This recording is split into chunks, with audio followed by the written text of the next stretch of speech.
Back in Israel, police have arrested at least 11 suspects in connection with the alleged gang rape of a 16-year-old girl in the Red Sea resort city of Eilat, including a hotel manager and 7 minors.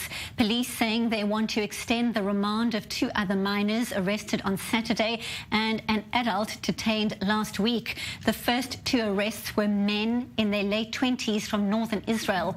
Meanwhile, dozens of Israeli companies announcing on Sunday that they will be striking to show support for the nationwide protests that have been taking place since details of the brutal case emerged out of the city of Eilat. So still with the story, we now welcome Moran Katzenstein, a protest organizer in solidarity with this particular case, and she joins us from Tel Aviv. Moran, details of this case have been met with shock, outrage and revulsion. Tell us more about the message behind your solidarity rally. Hi, thank you for having me. The main message is that we are not going to let it happen again, and we have to put a stop to the violence and rape women who are suffering in Israel. And I'm a part of a business group and colleagues that we are talking about we are not going to take it anymore. So this is what makes us so furious and angry, and we decided to do something about it.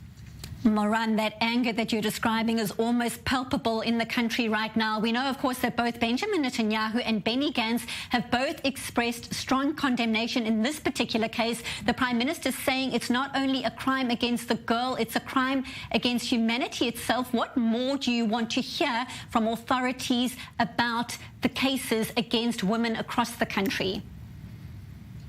I have to say that their tweets are not very interesting for me. What we really need is the government to do something about it, and the government has plans. Okay, she knows what she has to do, and what we want is a minimum sentence and severe punishment for sex offenders, because right now it's not the situation.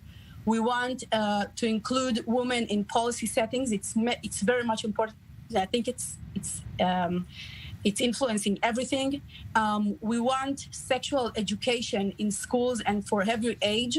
And the most important thing is that we want more budgets. Now, there is a budget and there is a plan, but the government don't give this budget. So we need them to release the budget so things can happen. So it's very important that they said those things, but it's just not enough.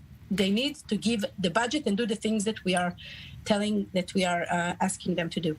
Moran, given the experience you've had in cases like this across the country, talk to us in this particular incident in Eilat, and we know the investigations are still underway, but are you surprised right now at the number of minors that have been arrested in this case?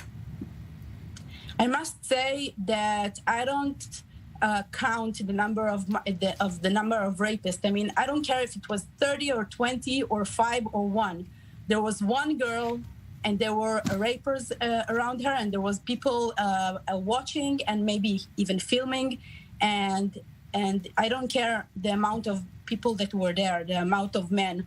The fact that no one stopped it, it's a crime. And as you say, so much concern, of course, in these days that so much is being videoed and people want to spread these kind of videos as well. Obviously, a major concern. Talk to us about... someone that spreads this video is a sex offender also.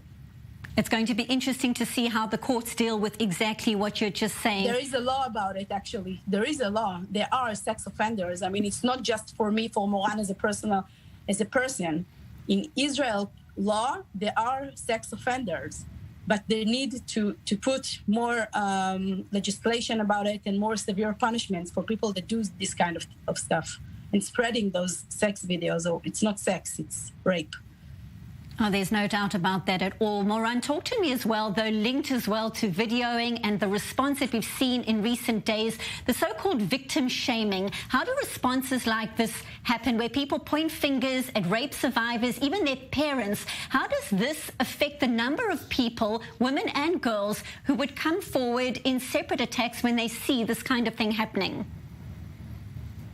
I don't know. because I don't see those people that write these things. Maybe I have an ecosystem that is different, but I don't see those people that try that there is a fault with the girl. I don't see those people at all. But I must say that I think that what's making girls not to step forward is not those people. It's the police that interrogating them. It's the courts that doing them like a second rape by the questions that they've been asked, and they're not being sensitive in the way they treat the victims. And I think this is the problem. And the fact that that the offenders, the rapers, don't get punishment, this is why they don't step forward. Not because someone wrote some post in Facebook. That's not the reason. Well, certainly a long road to go in this fight. Thank you so much, Moranzo Katzenstein, a protest organizer in solidarity with the case, of course, coming out of Eilat. Thank you for your time.